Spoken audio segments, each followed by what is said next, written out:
This is a presentation about incorporated businesses and their financial statements. We're going to be looking at the income statement, the balance sheet, and the new one, the changes in equity. To do that, we'll take a look at an example of a company that started in 2009. Its articles of incorporation permitted to issue an unlimited number of common shares and 100,000 $2 cumulative preferred shares, $2 being the stated annual dividend.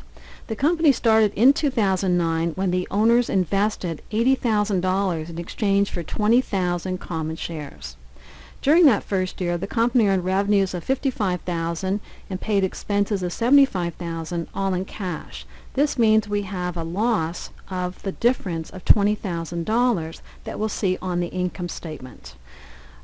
The income or loss before taxes, $20,000, would not have any tax expense, so the net loss of $20,000 would carry forward to our retained earnings.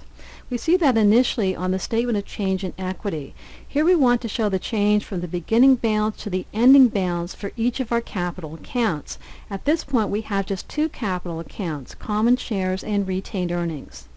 The opening balance for both is zero because the company just started this year. In the first column, for common shares, we see the initial share investment of $80,000 and that also being the closing balance. For our retained earnings column in green, we see the net loss of $20,000 being added, leaving us with a negative $20,000 closing balance. Because it is negative, we would change the name of the account to deficit. Our total shareholders' equity at the end of 2009 would be the $80,000 in common shares minus the deficit, or $60,000, and this is what we'll see reported on our balance sheet. Looking at shareholders' equity on the balance sheet, we see the common shares, $80,000, and retained earnings reported as a deficit of $20 for total shareholders' equity of $60. It's also called total liabilities and equity of $60 since there's no liability balance at this point in time. Our cash balance of $60,000 resulted from the initial investment of $80,000 by our shareholders minus the decrease of $20,000 that occurred as a result of our operating activities. We'll now carry this forward to the following year. In 2010, operations continued. This year the company earned $125,000 in revenues and paid $75,000 in expenses. The difference, $50,000, the income before tax. That will be taxed at the rate of 40% or $20,000. When we record this expense, we'll also record an income tax liability.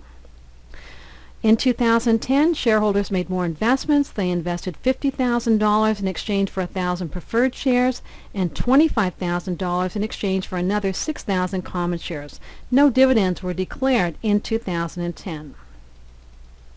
Looking at our income statement, we see our revenues minus expenses giving us an income before tax of $50,000 minus the income tax expense of $20,000, 40% of that amount, giving us our net income of $30,000 that will carry forward to our retained earnings. Here, looking at the statement of change in equity, we have to start about halfway down the page at the balance on December 31st, 2009. That would also be the opening balance January 1st, 2010. Looking at the retained earnings column in green, we start off with an opening deficit of $20,000. We add the net income for 2010 of $30,000, resulting in a positive $10,000 balance in retained earnings. For preferred and common, we see the shares issued during the year, $50,000 and $25,000, showing us a total increase of $75,000, resulting in closing balances of $50,000 in preferred, $105,000 in common. And looking across, we see the total shareholders' equity, $165,000. All of those balances will carry forward to our balance sheet.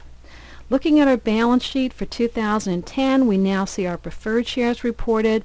Our common shares have increased from 80 to 105. And for retained earnings, we went from a deficit last year of $20,000 to a positive retained earnings this year of $10,000. Total shareholders' equity, $165,000. Because no dividends have been declared in 2010, we would have to report the preferred dividends are in arrears by $2,000, the stated annual dividend of $2 times the 1,000 preferred shares. This concludes our review of corporate statements.